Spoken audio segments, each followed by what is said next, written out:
Hello, everyone. It is I, your favorite crazy lady. Poodle. And Lily. And I've been wanting to do this video for a while. Just an honest talk with Lily about service dogs. And let's see what she knows. Because there's a lot of misinformation out there. And I want to see what she knows and what she gets right. She's been around service dogs now for 6 years. So she should get these right. So, the cat just ran through. So, Lily. Yes. Do you know the difference between an emotional support animal and a service dog? Yes. What's the difference? Well, an emotional support animal can be any animal, plus it just makes you feel better. It's not an actual service animal. What's a service animal? Well, a service animal is like a dog specially trained to help a disabled person with their medical needs. Awesome. Very good. So, can any animal be an emotional support animal? Yes. Can any animal be a service animal? No. What are the only animals now recognized as a service animal? Well, you can have dogs that are a known breed. Okay. But you can't have wolves or any type of breed that they don't know what it is.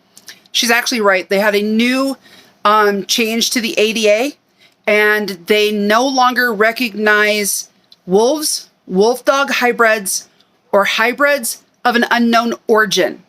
They have to be, basically, if it's not recognized by the AKC, they're not going to recognize it through the ADA. Is a good way to go about it. So, that being said, can pit bulls be service dogs? Yes, it just depends on what medical need you need them to do. Good answer. I'm not coaching her on this, by the way. Am I telling you what to say? No. No. Can Great Danes be service dogs? I think so. Yep. What's the requirement? Do you remember what the requirements are for a dog to be a service dog? Well, you have to have a doctor's note. You can't just walk in with a random dog and say, "Oh, this is my service dog." That's true. A lot of people do that. A lot of people do that. And that's ableism, and we don't like ableism. No. I forgot what I was asking you. I lost my train of thought. So one of the reasons why I'm losing my train of thought is because Squigs is outside and he's barking. So let's see what's going on with that. So he's inside now. Are you happy? Thank you. Yeah, you weird. So, Lily. Yes. Do you remember what qualifies a dog to be a specific service dog? Do you remember that part? No. The dog has to be able to do what? It has to suit the person's needs. Exactly. The dog has to be able to do the job that the disabled person needs, correct? Yes. So, like, you couldn't have a Chihuahua as a mobility dog to help you get up and down out of a chair, correct? No, that'd be really hard on the Chihuahua. It would be. I'd consider it like a pit bull or a Great Dane. Well, Squigs is a mobility dog, and he's an Australian Shepherd. Yeah. You just need a dog. Hi, Voldemort. You just need a dog with really strong legs. And they have to have strong legs and a strong back. Yeah. Genetics on a dog for mobility is very, very important because you're going to be putting extra strain on that animal, helping you get up, helping you stabilize, keeping you from falling down. So those dogs need to be the breeds, preferably, that are not predisposed to hip dysplasia or back problems. How important is it that a service dog go to the vet regularly? Very important. You don't want to give anyone like parvo or anything. No. You having a problem? He went, like, I don't agree with that. I don't want to go to the vet. Do they have to have their shots? Yes. Are you required by law to carry their shot records with them? I think so, yes. Yes, you are. You do have to have a copy of their shot records with them in case there's an issue, so you can prove it right away. You do not have, do you have to carry a doctor's letter or anything like that? I don't think you do. No, you don't. If somebody says, you have to prove to me that service dog's a service dog, show me its certification papers. What does that mean? Well, first of all, there is no such thing as a certified service dog. She's right. So there's no way they can give Proof? proof that it is a certified service dog. Wow, talking is hard. Talking is overrated. Talking is overrated. that I will give you. Do you have a problem, sir? I'm okay. I feel okay. I'm all right. I'm okay. I might have to take my blood pressure here in a minute because he keeps alerting. Don't ya, you big goober head? There, pay attention to your cat. I'm good. I'm good.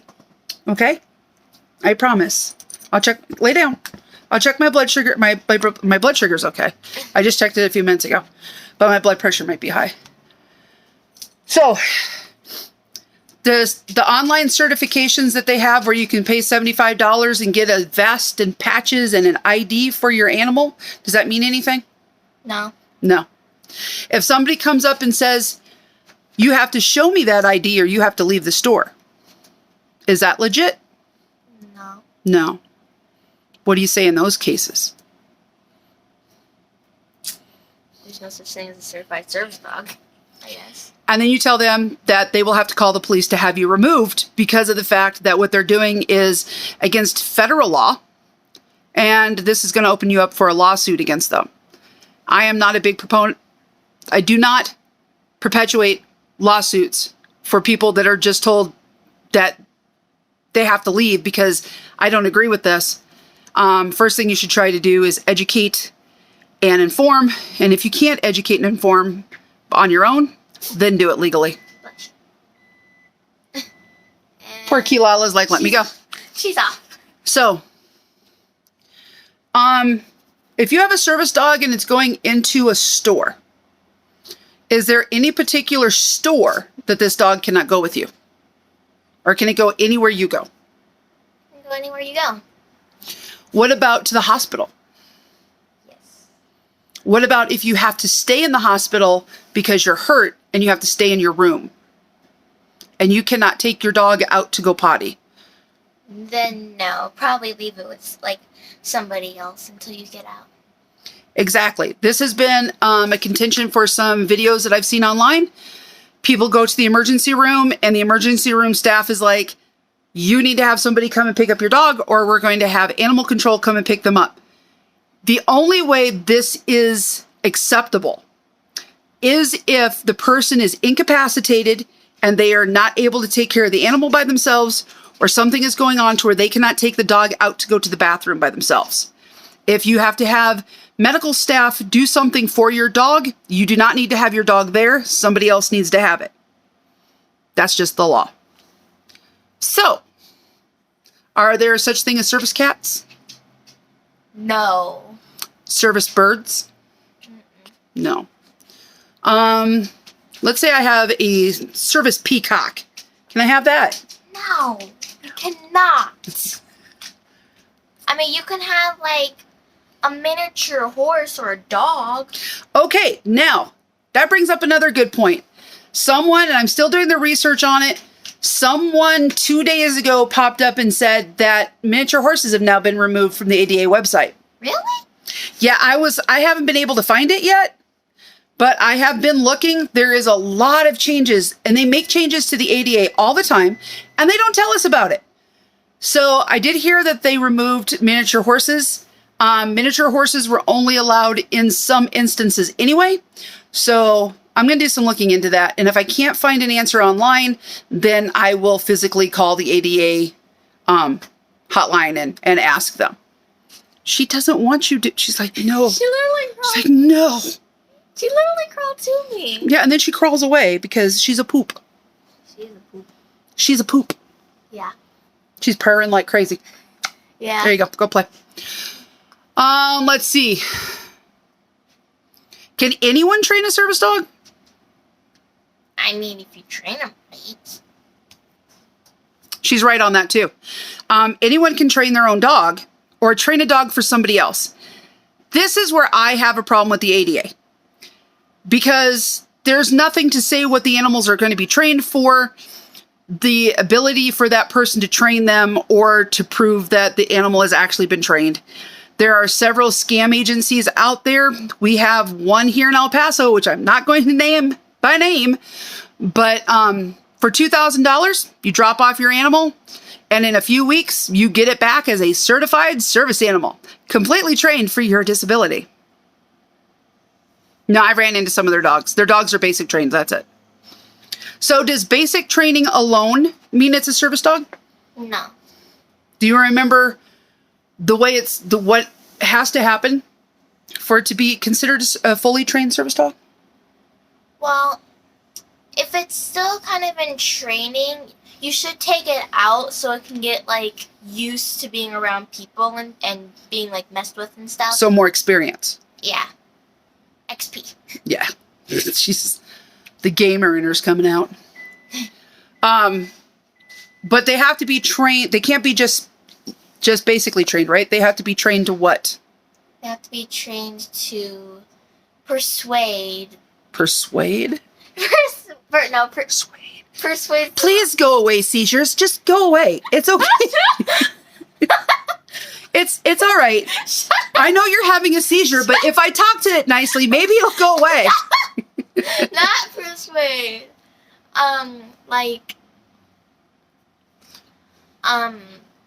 What do you want? The word you're looking for is a word you hear all of the time, and it's a big word. It has to... The word she's looking for is mitigate. That word. It has to mitigate a person's disability, yes. Which means it has to do something specially trained to respond to that person's disability, correct? Yes. English is hard. Very hard. So I have a question. Yes. Oh, excuse me. Do emotional support animals have public access? No. They're only good. Do you remember where they're only allowed?